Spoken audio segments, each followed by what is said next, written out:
Let's talk now to Ben Margulies in London. He's a research fellow of politics and international studies at the University of Warwick. Thanks so much for speaking to us, Ben. It seems, and I say that cynically, that his circle is crumbling around him. But does the guilt of Manafort and Cohen implicate Trump really in any criminal way?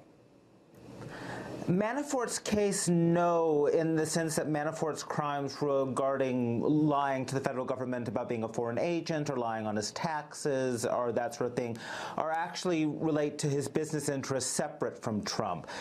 Picking Manafort just seems sleazy. Cohen, on the other hand, has essentially implicated Trump in violating the campaign finance laws. When he says he was directed to make payments by a candidate for federal office, that's generally understood to mean Trump. So Cohen's admission, his guilty plea implicates Trump, and no pardon, the pardon can wipe out, the penalty for a crime. It can't wipe out that record. So Trump is implicated by Cohen. Okay. Do you think, what does your instinct tell you, this will ultimately bring Trump down or not? Not in the short term. I mean, for starters, the Republican Party is largely controlled, at least through its electoral base, by Trump loyalists. So it's not as if the Republican Congress is going to impeach him over this. And it's unclear and probably unlikely that Trump could be tried in office on criminal charges. It would be considered too disruptive of his serving as president.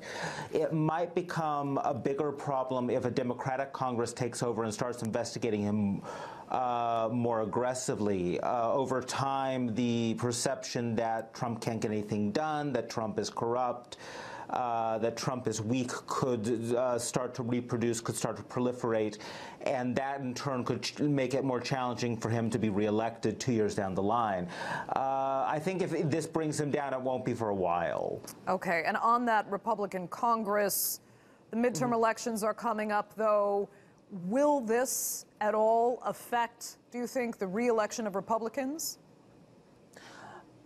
Again, somewhat indirectly, I think it may energize or anger Democrats to turn out, which traditionally Democrats are less likely to do. The left, younger voters, minority voters are less likely to turn out. It may discourage some Republican voters. It may cause a few Republican voters, usually well-educated or wealthy ones, to switch in the suburbs.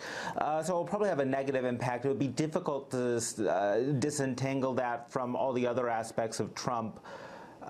Trump's personality, Trump's style of campaigning, his ideology, which tend to anger or alienate people. So probably a small impact. Okay. Ben, we're going to have to leave it there. Thanks so much for that. From London.